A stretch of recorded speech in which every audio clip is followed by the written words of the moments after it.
Welcome everyone to the second Web3 Auth community call. We are so happy to have you all here.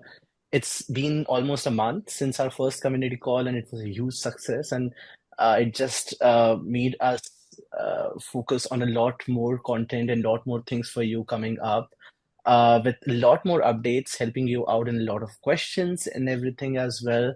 So thanks a lot for joining in again. We are really happy to have you on the community call. Feel free to drop any questions, any comments at any point of time. We'll be happy to have that. If I talk about the agenda, we'll be going through a lot of our stuff that we have planned. First, we'll talk to Zen, our founder, and then we are super excited to welcome Chase from Sleek as our guest speaker. So that will be really fun as well. And finally, we'll move forward to our question and answer session in which you can ask us any questions related to Web3 your integrations and stuff like that. So with that, let me quickly kick this off. I'm giving the mic to Zen. So for our welcome note, please, Zen, take it forward. Well, I don't really have anything prepared to say, really. Thanks everybody for joining. Feel free to ask any questions as time goes on. This is really just meant to be interactive. Chase, thanks so much for joining. I mean, I think we could just kick off the session with Chase first. Like, Yash. Awesome, then. Chase, thanks a lot for joining in.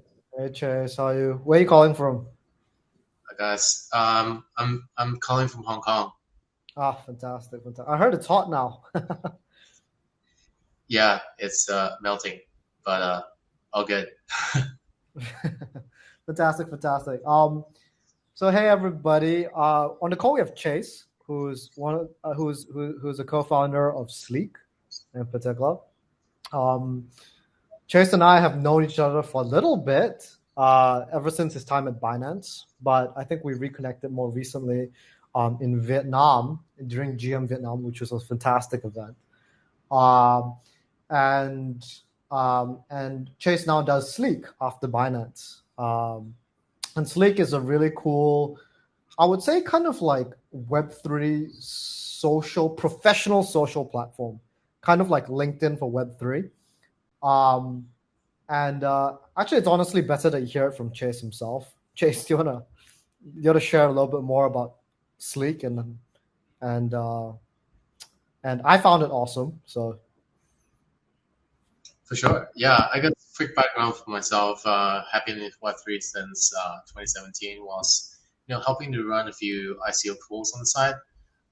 So I got like a first look into DeFi back then when I was looking to Haven, which later on became Synthetics.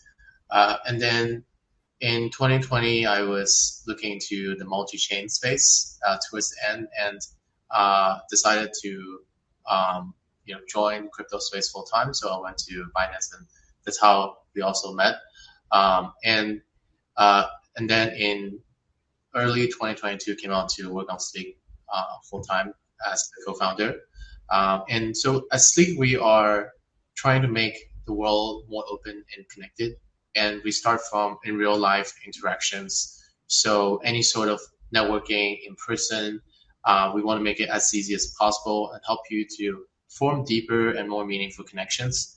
So we have a NFC card that's your gateway to social interactions IRL, and just one tap you can connect with others and also translate any information or basically showcase your digital identity, which in Web3 we have a lot to say, right? Be it different communities we are in for NFTs, or different things we work on. So that's really what I'm trying to do, and yeah, have been also using Web3 Auth tech to power our platform. So yeah, really exciting. So right now we have about 10K users who's using our card out there, have been growing quite fast. So yeah, excited to be here.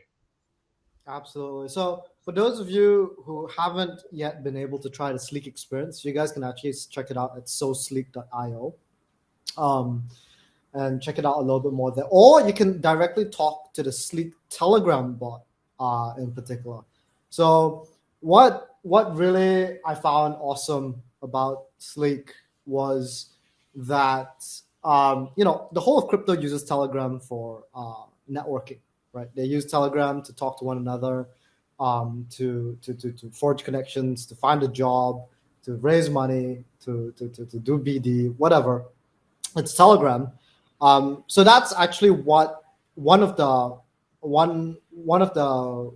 that's basically the interface, the core interface for Sleek, right? It's a Telegram bot which you have a wallet integrated into that Telegram bot, and it kind of acts like a CRM in particular. I found it in particular super useful for my purposes. I have my Sleek card here actually, so I can show the product out. So it looks a little bit like this. That's me, and you can see my card here. And it's like an NFC chip. It's NFC chip, and you can also scan it if NFC doesn't work for your phone in particular. And when somebody does scan this product, scan your QR code, right? For me, for the person who's being scanned, what you actually get is you kind of get like a CRM system. So you get a list of who you've been talking to, and you can kind of like label them. You can remember connections. You meet so many people at crypto events. So this is kind of something that helps you organize yourself through the event itself. And so it seems like you all have been going with a go-to-market strategy that's been really kind of like networking related and social related, and also super focused at events itself, right? How did you guys think about that? And how did you guys decide that was the direction to go for? Yeah, so it's actually stemming from a personal struggle that I have always had. Being an investor before at Binance Labs, I have a ton of groups going on inside chat. I try to organize them already in different folders, but it's just really confusing, especially when you go to a conference, you meet so many different people every day. You sort of lose track of things. So then before Token 2049 last year in Singapore, I and my co-founder Tanya, we decided to make some cards for ourselves. And we actually created a very MVP version of the bot to go to Token 2049. And we also decided to, just as a gesture of goodwill, to give some cards to our investors and friends. So we actually gave out about 20 of these cards to people. And there were actually a handful of guys who became our diehard fans. And tap, I think, 20 or 30 times a day. And they were like, wow, this is so easy to use. And that's really what inspired me to say, like, hey, maybe we should dive a bit deeper and really try to work on this. And that's how Sleek came about. And so it started off kind of like just a side project, a side thing that you were doing. And then when you saw that people really started liking it, that's when you saw that, oh wow, there's something interesting here. There's an interesting go-to-market or attraction point. For sure. Yeah, because I think we actually started from the opposite of the spectrum. So we started as a metaverse platform, a no-code metaverse solution. So anyone can come in and set up their own virtual space. And then we realized that it takes a lot of capital to build, and it's in terms of, I think, traction and the tech that's available, it's going to take a couple more years. So then we started looking at other options, and this really, we just stumbled upon it, and it's actually a good fit for us as founders. So we have been going to, I think, maybe 10, 20 conferences or large scale events per year, and then this naturally became our angle as event focused, and that became our go to market strategy as well. And then I think for us, I guess for me personally as well, I think crypto creates a lot of interesting ways to explore things like wallet creation that we use Web3 all for. That's super important, and Web3 gave power to not only the community or the users, but also to the creators, right? So that's why infrastructure companies that potentially might be treated as public goods in a traditional space are able to own and I guess get rewarded for creating these cool stuff. And I think the next wave will also be driven not only by infrastructure but by consumer applications. So I am sort of looking forward and trying to drive the next wave of innovation in the consumer app in Web3. Mm, mm. And I think on the ground at events, that's really kind of like hustling, right? That's you see people use it. You really actually need to, well, make it usable in a way or form. So Sleek as it is today was actually kind of a little bit of a pivot. Initially a metaverse platform, and then you all chanced upon this, and this was interesting, and then you all hopped into this direction. There are a couple of co-founders and founders here, as well as developers who might be thinking about, doing a project themselves. Do you have any tidbits to give somebody who might be starting out or who might be thinking about pivoting on how they can think about kind of finding value in the way you found value as well? Is it really just trying a lot of different things, or is it kind of like following, keeping out and keeping an open mind and following what seems to be right? What would you say it is? Yeah, I think over my 2 years journey as founder, I realized that I think the most important thing in a startup is velocity. It's really about pushing out as many things as quickly as possible. And some people might say you might suffer on the quality side, but I think if you are able to identify good ways to build, I guess, good direction to build things, you can build fast, and you can also build good enough quality for you to test quickly and pivot. So I think for me, it's very important to keep trying many different things, but always have this bigger vision in mind, bigger problem that you want to solve. And I think there's many interesting ways to solve problems. And I guess that's something that has kept me going.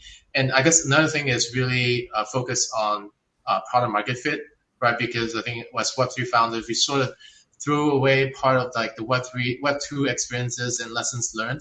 And we thought Web3 is just completely new things, and marketing, everything's different. But actually, no, right? Because I think everyone has gone through years of building startups, and there's a lot of valuable lessons to be learned. So me personally, I actually read, I think 30 or 40 startup-based books, and went through a ton of podcasts. I actually listen to a podcast every day now.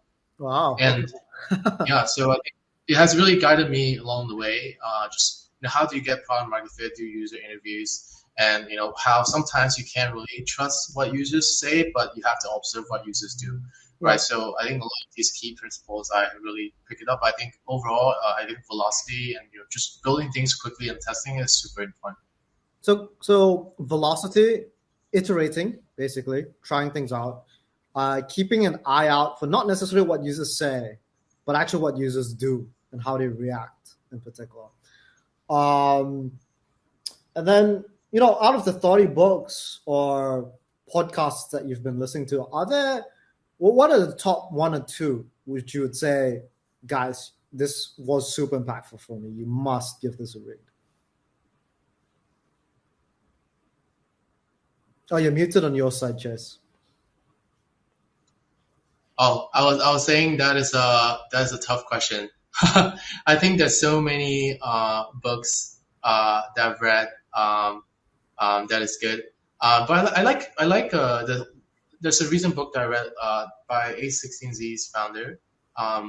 It's called The Hard Thing About Hard Things. So he talks about how he started a software company, and they almost went bankrupt, and then they did IPO to try to save it, and then later on they sold it for I think a couple of billion.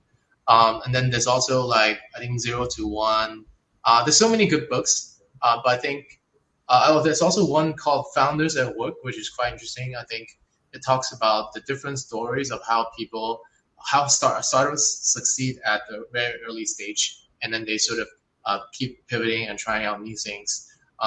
Yeah, so I think overall I read a lot of more. I think a lot of these books cater more to the more earlier stage startups, and then there's also a ton of books about like growth and scaling after. Yeah. So I think depending on what stage you're in, I think a lot of these can be really interesting. In particular, there are lots of chapters about finding PMF, and then there's the next set of books which is about like scaling from 50 to 200, right, or something like that. And it's really kind of, well, perhaps a different chapter, but a lot of Web3 teams seem to never hit that 200. It's like scale from 2 to 10, then 10 to 50, and then at 50, let's stop there. Our product is more or less good to go, and I guess that's something that's a little bit unique to certain Web3 projects and Web3 protocols. Do you see Sleek as going down that direction, or do you see it as kind of scaling on scaling to like 50 to 200, or is it too early to tell? Yeah, I think definitely the goal is to scale it to be as big as possible, right? But also running on lean teams so that you can always keep communication channels open. So I think I guess I heard from a lot of founders that they try to basically keep as small a team as possible. But then I think the goal is always to have enough people to keep building new stuff and then keep testing. So I guess that's the goal, right? But I guess it will take some time to get there, and maybe a little bit slower than what most people expect, especially when people see, oh, some companies, all of a sudden became this big thing, but they never really see how many years of struggles they had, behind the scenes. Yeah. So much struggle. Some of my team are on this call, so like they can relate. Struggles. We seem to have quite a few CTOs and co-founders here, but in specific CTOs and people on the technical side. Chase, do you handle the technical side on your team as well? I actually don't. I'm more, business person. I guess I can answer some, basic questions as well. So, how do you deal with us? Do you have a CTO internally, or like a head of engineering? Yeah, we do. And how do you, as kind of a more Tanya's not technical as well, is she? No, we're not. So we are actually a little bit unconventional in that sense, because I think I'm not sure about the stats, but I think technical founders are more likely to succeed than non-technical founders. Yeah, but we do have someone who's leading the tech team, who's our CTO, and yeah, I think it's a very important part of the team overall. I see. Interesting. Yeah. It's I do think most founders are kind of like technical, at least one technical, one business.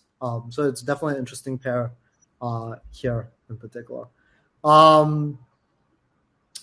Yeah, I mean, I think we have to kind of wrap up because we need some time for people to ask questions and to talk a little bit.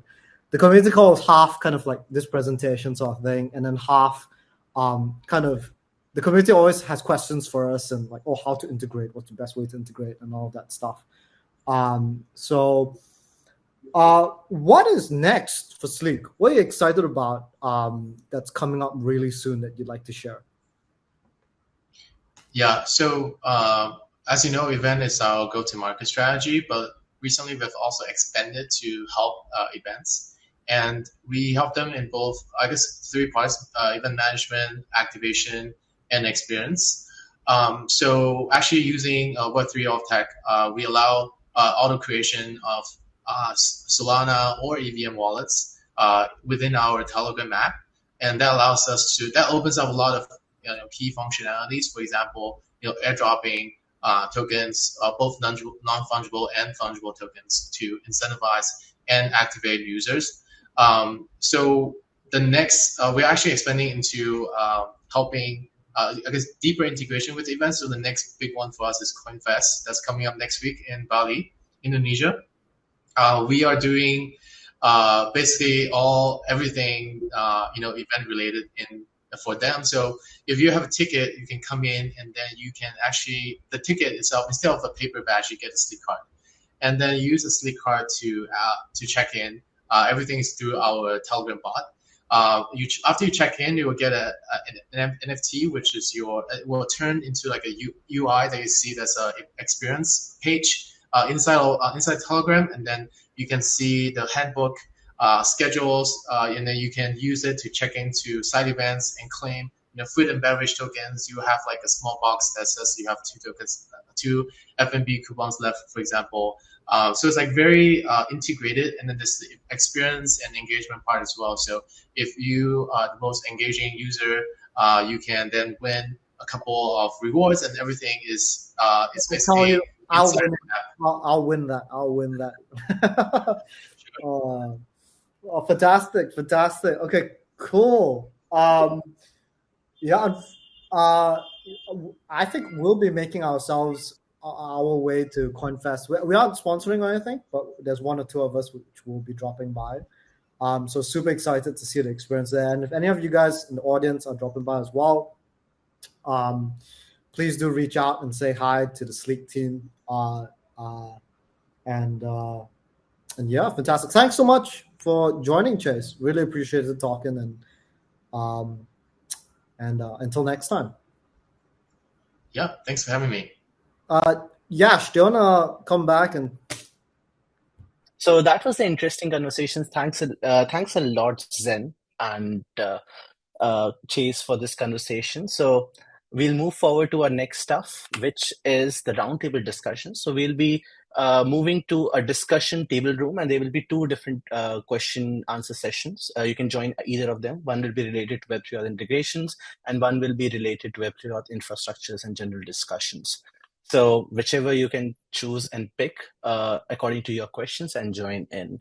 Mostly all the developer relations team will be in the integration questions, and some of our developers, Zen and our head of engineering, Chai, everyone will be in the infrastructure one. So it will be an easy way for you to ask any of the things that are happening over here. But before that, let's quickly take a selfie. That's a very important step over here. So let's everyone, we'll be making sure that the selfie portion is shown to you, and you'll be able to just click a quick photo of yourself, and that's how we'll do it. So let's move forward to take a selfie first. Hannah, can you actually please enable that right now?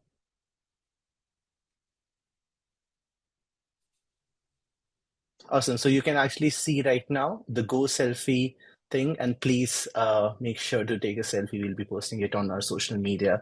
And also, one of you will have the chance to win 20 USDT if you just post some stuff about what happened in the call, what you liked, what are the things we can improve on, and everything like that.